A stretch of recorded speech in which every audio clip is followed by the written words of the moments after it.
الحمد لله نحمده ونستعينه ونستغفره ونؤمن به ونتوكل عليه ونعوذ بالله من شرور أنفسنا ومن سيئات أعمالنا من يهده الله فلا مضل له ومن يضلله فلا هادي له ونشهد أن لا إله إلا الله وحده لا شريك له ونشهد أن سيدنا وسندنا وحبيبنا وشفيعنا ومولانا محمدا عبده ورسوله لا رسول بعده ولا رسالة بعده لا نبي بعده ولا نبوة بعده أرسله الله بالحق بشيرا ونذيرا وداعيا إلى الله بإذنه وسراجا منيرا وصلى الله تعالى عليه وعلى آله وأصحابه وأزواجه وذرياته وأهل بيته أجمعين وسلم تسليما كثيرا أما بعد فأعوذ بالله من الشيطان الرجيم بسم الله الرحمن الرحيم كنتم خير أمة أخرجت للناس تأمرون بالمعروف وتنهون عن المنكر وقال تعالى واتقوا فتنة لا تصيبن الذين ظلموا منكم خاصة وقال تعالى والعصر إن الإنسان لفي خسر إلا الذين آمنوا وعملوا الصالحات وتواصوا بالحق وتواصوا بالصبر صدق الله العلي العظيم عن أبي سعيد الخدري رضي الله تعالى عنه قال سمعت رسول الله صلى الله تعالى عليه وسلم يقول من رأى منكم منكرا فليغيره بيده فإن لم يستطع فبلسانه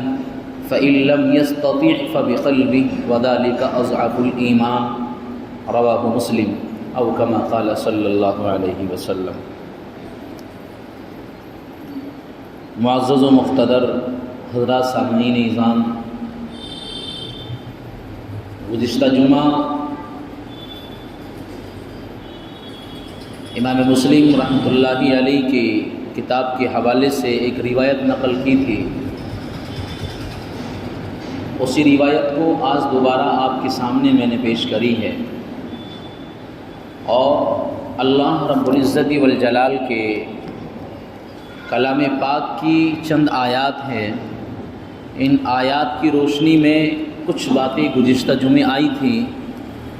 اور کچھ باتیں وہ ہیں جو میں آج آپ کے سامنے پیش کروں گا. فرمان علی جناب رسول اللہ صلی اللہ تعالیٰ علیہ وسلم، جس کو امام مسلم رحمۃ اللہ علیہ نے اپنی کتاب میں جگہ دی ہے، اور نبی پاک صلی اللہ تعالیٰ علیہ وسلم کے ایک سچے جانثار صحابی حضرت ابو سعید خدری رضی اللہ تعالیٰ عنہ راوی ہیں. فرماتے ہیں کہ میں نے نبی پاک صلی اللہ تعالیٰ علیہ وسلم کو یہ بات ارشاد فرماتے ہوئے سنا ہے کہ آقا صلی اللہ علیہ وسلم ارشاد فرما رہے تھے من رآ منکم منکرا، کہ جب تم میں سے کوئی آدمی برائی ہوتے ہوئے دیکھے، کسی کے سامنے اگر کوئی برائی والا عمل، برائی والا کام ہو رہا ہو جو اللہ کے احکامات کے خلاف ہو، مرضی مولا کے خلاف ہو، قرآن اور سنت اور نبی پاک علیہ الصلاۃ والسلام کے لائے ہوئے نظام کے مخالف ہو، تو اللہ کے نبی علیہ الصلاۃ والسلام نے 3 درجات اس میں فرمائے کہ آپ اس برائی کو اچھائی سے بدلنے کی کوشش کرو. صرف یہ نہیں کہ اس برائی سے آپ روکیے، نہیں، قرآن نبی پاک علیہ الصلاۃ والسلام کے الفاظ پر اگر آپ غور کریں گے تو پیارے آقا علیہ الصلاۃ والسلام نے ارشاد فرمایا ہے فَلْيُغَيِّرْهُ بِيَدِهِ کہ اس برائی والے عمل کو اچھائی والے عمل سے بدلنے کی کوشش کیجیے۔ کیسے بدلا جائے گا اور کیسے وہ برا عمل کو ختم کر کے اچھے اعمال اور اچھے عمل کی طرف ترغیب دلا کر اس کو بدلا جائے، تو آقا صلی اللہ علیہ وسلم نے فرمایا کہ 3 درجات ہیں اس برائی کو روکنے کے۔ پہلا درجہ یہ کہ آدمی اپنے ہاتھ سے اس گناہ کو روکے اور پھر اس کو اچھائی میں تبدیل کرے۔ ایک آدمی شراب پی رہا ہے ہمارے سامنے اور ہم دیکھ رہے ہیں، یہ ایک آدمی وہ رقص کی محفلیں لگا رہا ہے، ڈانس کی محفلیں لگا رہا ہے اور ہم دیکھ رہے ہیں، تو آدمی اپنے ہاتھ کا بازو کا طاقت کا استعمال کر کے اس کو روک دے اور پھر اس کو اس عمل کو اس جگہ سے ختم کرے کہ جہاں رقص کی محفلیں ہو رہی ہو یا ڈانس پارٹیاں چل رہی ہو، آدمی کے اندر اگر استطاعت ہے اور ہمت ہے اور اللہ نے اس کو نوازا ہے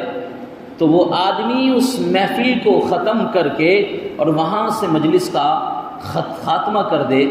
تو پھر اس حدیث پر عمل ہو سکتا ہے کہ آدمی نے اپنے ہاتھ اور بازو اور طاقت کا استعمال کر کے اس گناہ سے روکا اور روکنے کے ساتھ ساتھ اس گناہ کو اچھائی میں تبدیل کر دیا۔ ظاہر ہے جب وہ اس گناہ کو ختم کر دیں گے، اس مجلس کو چھوڑ دیں گے تو اچھائی والا عمل خود بخود ہو جائے گا۔ تو اللہ کے نبی علیہ الصلاۃ والسلام ارشاد فرماتے ہیں پہلا درجہ یہ کہ آدمی اپنی بازو کا استعمال کر لے، طاقت کا استعمال کرے، لیکن اگر حالات اجازت نہیں دیتے ہیں اور وہاں اندیشہ اس بات کا ہے کہ اگر ہم اپنے ہاتھ کا بازو کا استعمال کریں گے تو پھر اللہ کے نبی صلی اللہ علیہ وسلم ارشاد فرماتے ہیں پھر اپنی زبان کا استعمال کریں اور اس زبان سے اس گناہ کو بدلنے کی کوشش کرے، اس کو سمجھائے، پیار محبت سے بتائے کہ آپ شراب کے عادی ہو، شراب یہ تمام گناہوں کی جڑ ہے، شراب اللہ کی مرضی کے اور اللہ کے قرآن کے حکم کے خلاف ہے، آپ اس عمل کو کر رہے ہیں، نشہ اچھی بات نہیں ہے، نشے کی حالت میں نماز تک کی بھی اجازت نہیں ہے، اور جہاں اس کے بے شمار اخروی نقصانات ہیں کہ آدمی کل قیامت میں پہنچ کر حسرت اور ندامت کے ساتھ زندگی گزارے گا، طبی اعتبار سے دنیاوی اعتبار سے بھی اس کے بڑے نقصانات ہیں۔ شراب کے عادیوں کو آپ دیکھیں، وہ اپنی جوانی کی عالم میں اور جوانی کی حالت میں بڑھاپے کی عالم کو پہنچ چکے ہوتے ہیں۔ یہ میں ایک پریکٹیکل ایک مثال دے رہا ہوں، اب کتنے گناہ ہیں، کتنے منکرات ہیں، اگر ہم ان کو روکنے کی کوشش کریں تو اپنی زبان کے ذریعے سے تو روک سکتے ہیں، زبان سے منع کر سکتے ہیں۔ اللہ کے نبی صلی اللہ علیہ وسلم نے ارشاد فرمایا کہ حالات اس طرح کے نہیں کہ اپنے ہاتھ سے روک سکو، بازو کا استعمال کر سکو، حالات یہ بھی نہیں ہے کہ آپ اپنی زبان کا استعمال کرو، اگر آپ زبان سے روکو گے تو کہیں ایسا نہ ہو وہاں اندیشہ کھڑا ہو جائے، فتنہ کھڑا ہو جائے، اور بجائے اس کے کہ اچھائی کے اور گناہ کی طرف آمادہ ہونے لگے، تو پیارے آقا صلی اللہ علیہ وسلم نے ارشاد فرمایا تیسرا درجہ یہ ہے جو امام مسلم نے اس روایت میں ذکر فرمایا ہے، فَإِن لَمْ يَسْتَطِعْ فَبِقَلْبِهِ کہ آدمی اپنے دل سے اس گناہ کو بدل دے، اپنے دل سے اس گناہ کو بدل دے۔ دل سے گناہ کو بدلنے کا کیا مطلب ہے؟ ایک آدمی گناہ کر رہا ہے، ہمارے سامنے غلط کام کر رہا ہے، حالات یہ اجازت نہیں دے رہے کہ ہم اپنے ہاتھ سے اس کو روکیں، اور حالات اس طرح کی بھی نہیں ہیں کہ اپنی زبان سے اس کو منع کریں، لیکن یہ تو آدمی کا اختیار ہے کہ دل سے تو اس گناہ کو بدل سکتا ہے۔ مطلب دل سے گناہ کو بدلنے کا مطلب یہ ہے کہ آدمی اس گناہ گار سے نفرت نہ کرے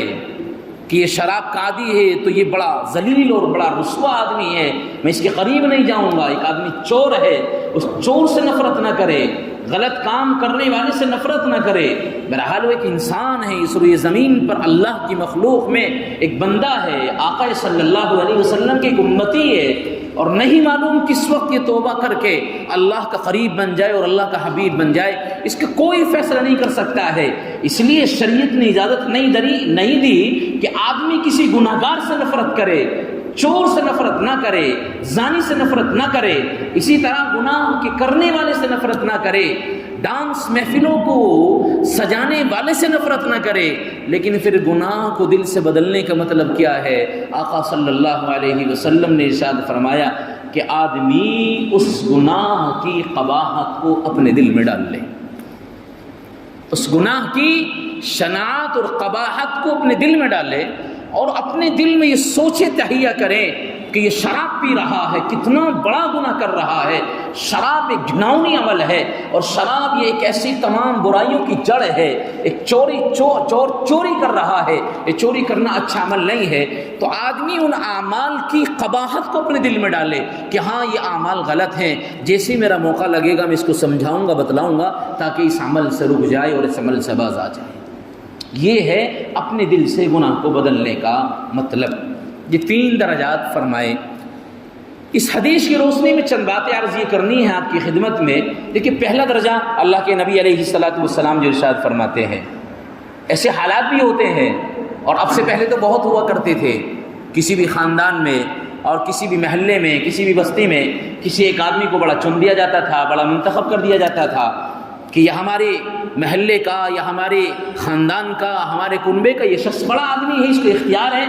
یہ خاندان کے تعلق سے سیاہ کرے سفید کرے، کوئی اس کے اوپر زور دباؤ نہیں ہے۔ پہلے اختیارات دیے جاتے تھے باضابطہ، اور آج بھی بہت ساری برادریاں ایسی ہیں میری نظروں میں کہ جہاں ہر برادری کا کوئی نہ کوئی بڑا ہوتا ہے۔ اب اگر اس بڑے کو پتہ لگا کہ ہماری برادری میں کسی نے جہیز کا مطالبہ کر دیا، اس بڑے کو اختیار ہے کہ اس کو سزا بھی دے سکتا ہے، برادری سے باہر بھی نکال سکتا ہے، اور اس کا حقہ پانی میں ڈال سکتا ہے، اور اس کو دور بھی کر سکتا ہے کہ برادری میں آپ کو رہنے کا کوئی حق نہیں ہے، آپ ہماری برادری کو بدنام کراتے ہیں، آپ ہماری برادری میں رہ کر ہمارے برادری کے خلاف کام کرتے ہیں، لہٰذا ہم آپ سے لین دین بند کر دیں گے، ہم آپ کو دور کر دیں گے۔ باضابطہ آج بھی اس روئے زمین پر اس طرح کی برادریاں موجود ہیں کہ جہاں کوئی سربراہ، کوئی بڑا ہوتا ہے، اس کے لیے یہ اختیار ہوتا ہے کہ اگر ہماری برادری میں اور ہمارے گھر کنبے میں، ہمارے خاندان میں اگر کوئی غلط کام کرے تو آپ کو اختیار ہے کہ اس کو روکیں۔ تو اگر کہیں کوئی ایسا معاملہ ہے کہ سربراہی کسی کے ذمے ہے اور اس کے کاندھے پر ایک رہبری رہنما کا ایک تاج اور ایک چاند لگا ہوا ہے، اب اس سربراہی میں، اس رہبری میں آدمی یہ اختیار جو دیا گیا ہے اس اختیار کو صحیح طور پر استعمال کرے۔ وہاں اجازت مل رہی ہے، اپنے ہاتھ کا استعمال کر سکتا ہے، اپنی طاقت کا استعمال کر سکتا ہے، اپنے بازو کا استعمال کر سکتا ہے، اور کرے، اور وہاں اس گناہ کو اچھائی سے بدلنے کی کوشش کرے۔ اگر آدمی نہیں کرتا ہے ان سب اختیارات کے باوجود، مثلا باپ ہے، بیٹے کے اوپر مکمل اختیار ہے، ایک باپ ہے اپنی اولاد پر اختیار ہے، اس کو باپ نگراں ہے اپنی اولاد کا، گھر کا سربراہ ہے، ایک شوہر ہے، اپنی بیوی پر مکمل اختیار ہے، ایک بھائی ہے، اپنی بہن پر مکمل اختیارات موجود ہے۔ لہٰذا اگر باپ کے سامنے بیٹا گناہ کر رہا ہے تو باپ کی ذمہ داری ہے کہ بیٹے کو گناہ سے روکے، اگر نہیں رکتا ہے اپنے ہاتھ کا استعمال کرے، اپنے بازو کا استعمال کرے، اپنی طاقت کا استعمال کرے۔ ایک بہن اگر کوئی غلط کام کر رہی ہے، بھائی کو مکمل اختیارات موجود ہیں، ایک بھائی اپنی بہن کو روک سکتا ہے۔ ایسے ہی اگر کوئی استاد ہے، شاگرد غلط کام کر رہا ہے تو استاد کو مکمل اختیار ہے کہ اپنے شاگرد کو گناہ سے روکے۔ ایک شیخ ہے کہ جس نے اس کے ہاتھ میں ہاتھ دے دیا ہے اور مرید غلط کام کر رہا ہے تو شیخ کی ذمہ داری یہ ہے کہ اس کو روکے اور اپنی طاقت کا اور اپنے ہاتھ کا بازو کا استعمال کرے۔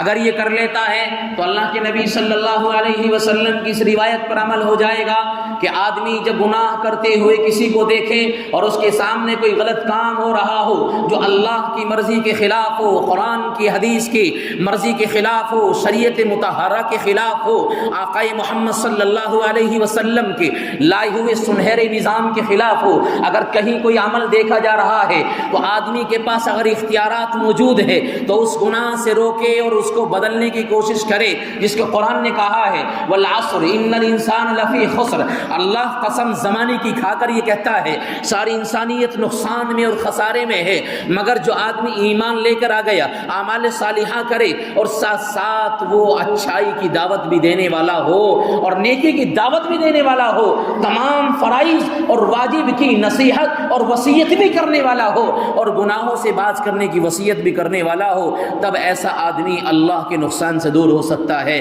نہیں تو اگر یہ آدمی ہے کہ ایمان تو لا چکا ہے اور اعمال صالحہ کا خود پابند ہے، نمازوں کا پابند ہے، زکوٰۃ کا پابند ہے، روزے کا پابند ہے، حج بھی ادا کر رہا ہے، ایک اتنا بہترین انسان کہ جس کی زندگی میں نماز بھی ہے، روزہ بھی ہے، زکوٰۃ بھی، حج بھی ہے، لیکن یاد کیجئے اس منظر کو، ایک قوم کا، اس افراد کے اور اس فرد کے بارے میں کہ جو اپنی قوم میں رہ کر کے صرف اپنی نیکیوں میں لگا رہتا تھا اور ایک کونے میں بیٹھ کر تسبیحات اور ذکر اللہ اور اللہ کا ذکر کر رہا ہوتا ہے اور قوم پر اللہ کی طرف سے فیصلہ ہو چکا ہوتا ہے، اس قوم پر تباہی اور بربادی آنے والی ہے، رب نے جبرائیل کو بھیجا، جاؤ اس بستی کو اٹھا کر پلٹ دو، نیچے کا حصہ اوپر لے کر آ جاؤ اور اوپر کا حصہ نیچے کی جانب کر دو۔ پھر سوال ہوتا ہے اللہ سے، اے مولا اس بستی میں رہنے والا، اس قوم میں رہنے والا ایک فرد ہے جو نمازوں کا پابند کرنے والا ہے، جو روزہ اور زکوٰۃ کا ادا کرنے والا ہے، اے اللہ بہت نیک ہے، صوم و صلات کا پابند ہے، کبھی اپنی پل بھر کوئی گناہ نہیں کرے،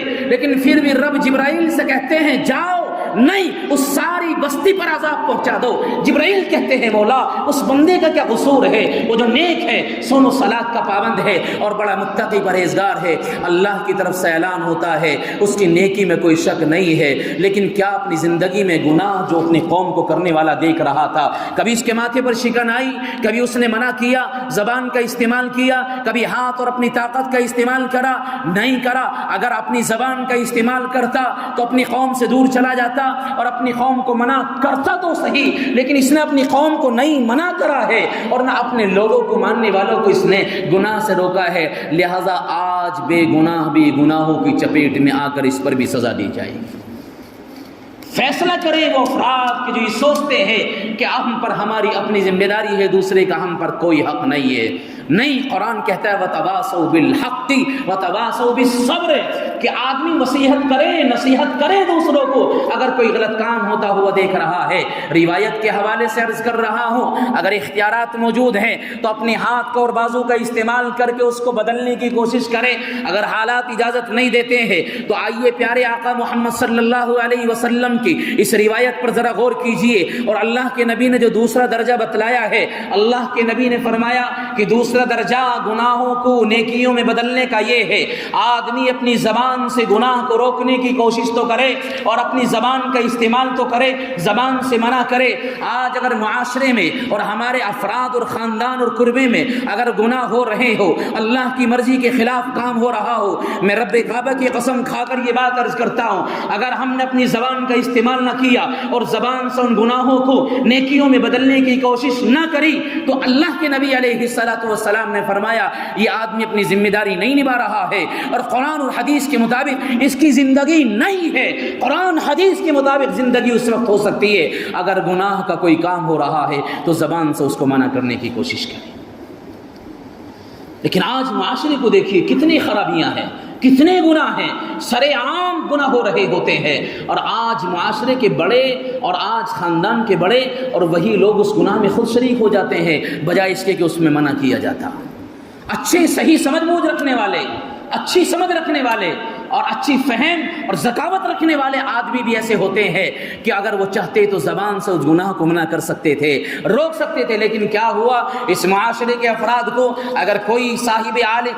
صاحب دین اور عالم دین یوں کہے کہ یہ کام غلط ہو رہا ہے، اللہ کے واسطے منع کیجئے، تو زبانوں پر یہ شکوے آتے ہیں اور زبان پر یہ الفاظ آتے ہیں، مولانا کیا کرے، یہ معاشرہ ہے، یہ دنیا داری ہے، یہ ایسا ہی ہو رہا ہے، سب کچھ ہو رہا ہے، ہونے دیجئے۔ اگر کوئی یہ بات کہتا ہے حقارت کی نظر سے تو میں کہتا ہوں کہیں اسلام سے خارج نہ ہو جائے اور اسلام سے اس کا تعلق ختم نہ ہو جائے۔ نہیں، اگر آدمی زبان سے منع نہیں کر سکتا ہے تو کم از کم دل میں تو اس گناہ کی قباحت کو محسوس کر سکتا ہے،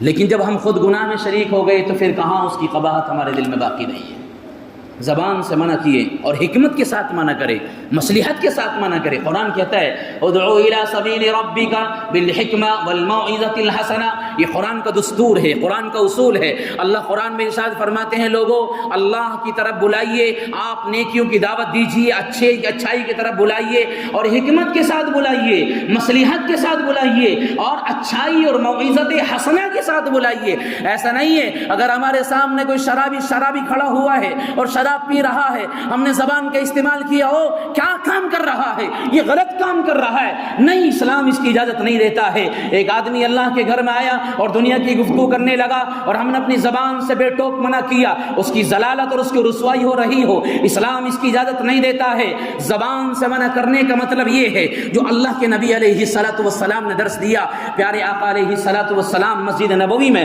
صحابہ کے ساتھ تشریف فرما ہے اور صحابہ کا ایک بڑا مجمع، بڑی جماعت موجود ہے، اللہ کے نبی بیٹھے ہوئے ہیں۔ ایک بدو خاندان یعنی ایک قبیلے کا فرد آیا جو ایک قبیلے سے اور خاندان سے تعلق رکھنے والا تھا، آیا اور آنے کے بعد نماز پڑھی اور نماز پڑھنے کے بعد اللہ سے دعا کرتا ہے اللہم ارحمنی و محمدا ولا معنا احدا، اپنی زبان سے یہ الفاظ استعمال کرتا ہے، مقصد اللہ سے یوں کہہ رہا ہے اے مولا مجھ پر رحمت عطا کر دیجئے، اور بس نبی علیہ الصلوۃ والسلام پر رحمت عطا کر دیجئے، اور کہتا ہے ولا معنا احدا، میرے اور نبی کے علاوہ اللہ تو اپنی رحمت کسی پر مت اتاریے۔ حالانکہ سوچئے کیا بات کہہ رہا ہے، اللہ کی رحمت کو تنگ کر رہا ہے، رب کی رحمت تو بڑی وسیع ہے، ان رحمت ربی وسعت کل شیء، لیکن آقا صلی اللہ علیہ وسلم نے صحابہ کو خاموش کیا، اے صحابی رسول آپ کو کچھ نہیں کہنا ہے، اور آپ غصہ نہ ہو اس آدمی کے اوپر، اس کو قریب بلایا اور یوں کہا ہے اللہ کے بندے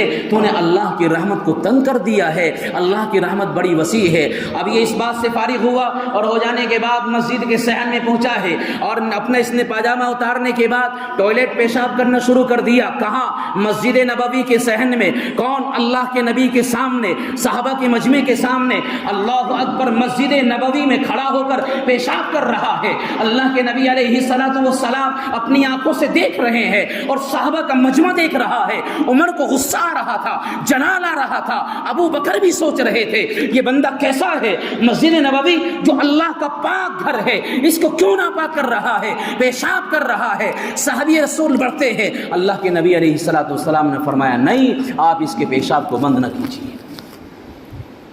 زبان سے مطلب، زبان سے سمجھانے کا مطلب، زبان سے روکنے کا مطلب دیکھیے،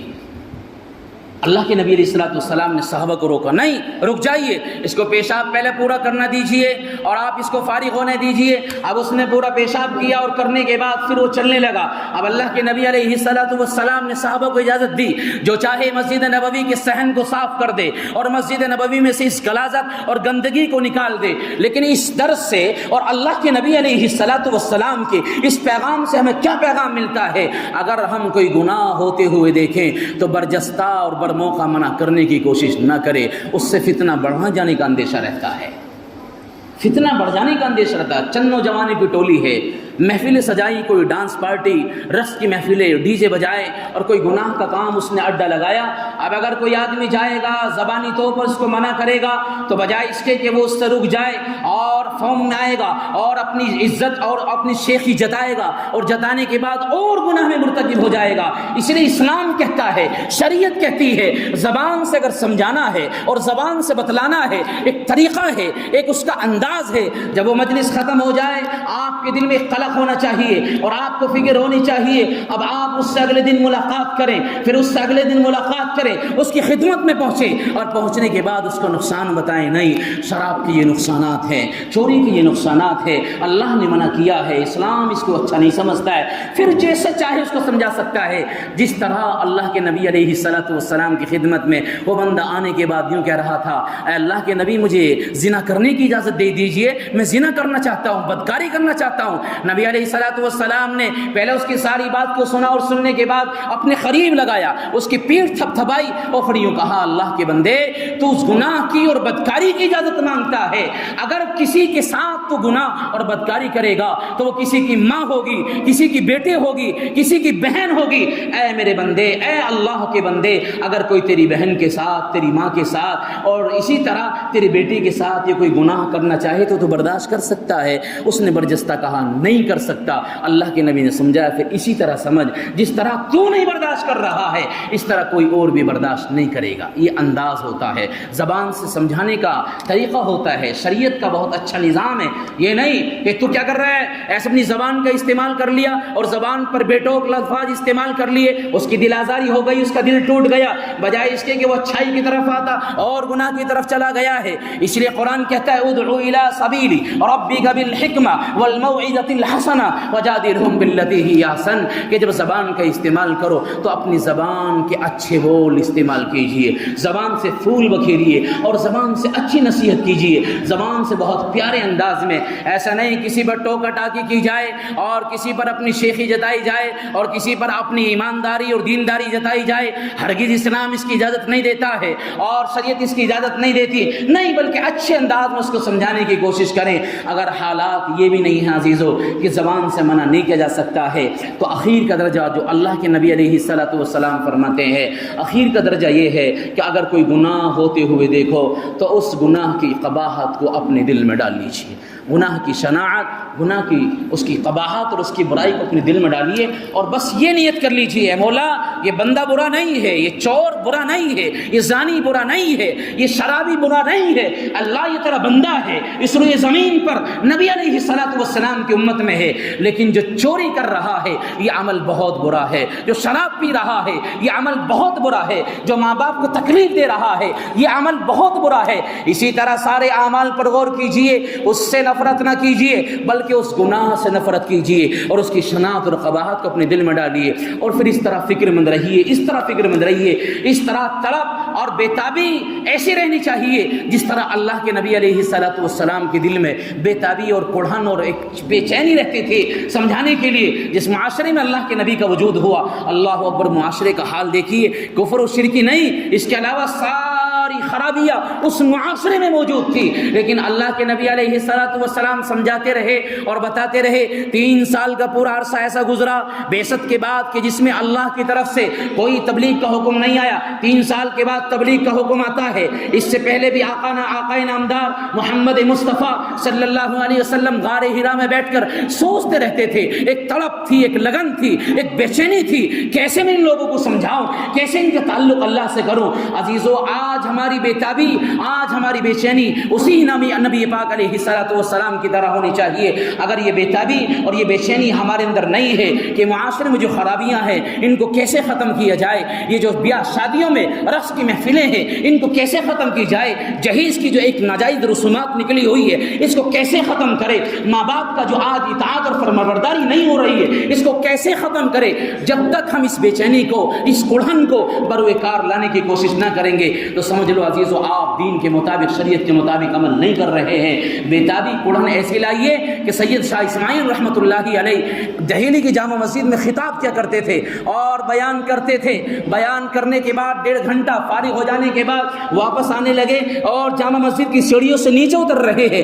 ایک بوڑھا لاٹھی کا سہارا لے کر آتا ہے اور آنے کے بعد سیڑھی پر، اس پیڑھیوں پر شاہ اسماعیل سے ملاقات ہوتی ہے۔ وہ بوڑھا یوں کہتا ہے، میں تو شاہ اسماعیل کی تقریر سننے کے لیے آیا ہوں، ان کا بیان سننے کے لیے آیا ہوں، مجھے پتہ لگا ہے جامع مسجد میں سید شاہ اسماعیل کا بیان ہوتا ہے، لہٰذا مجھے لگتا ہے ختم ہو گیا، میں بہت دور سے آیا ہوں۔ تو سوچئے کیسی بیتابی اور کیسی کڑھن کی اس اللہ کے بندے کی۔ سید شاہ اسماعیل رحمۃ اللہ علیہ کی دنیا کے بڑے خطیبوں میں نام آتا ہے، انہوں نے ان بوڑھے صاحب کو یوں کہا کہ لوگ مجھے ہی اسماعیل کہتے ہیں، آپ بیٹھ جائیے اطمینان کے ساتھ۔ اور سید شاہ اسماعیل رحمۃ اللہ علیہ نے جس طرح جامع مسجد کے منبر پر 1.5 گھنٹہ کھڑے ہو کر لوگوں کو سمجھایا تھا، اس ایک بوڑھے کو سامنے رکھ کر کے اسی طرح 1.5 گھنٹہ سمجھایا اور بتایا۔ کسی نے سوال کر لیا، سید شاہ اسماعیل آپ ایک بندے کے لیے 1.5 گھنٹہ کھڑے ہو کر سمجھا رہے ہیں؟ تو سید شاہ اسماعیل نے کہا، میں نے وہاں منبر پر کھڑے ہو کر بھی ایک کے لیے سمجھایا تھا اور آج بھی ایک کے لیے سمجھا رہا ہوں، یعنی ہزاروں کا مجمع تھا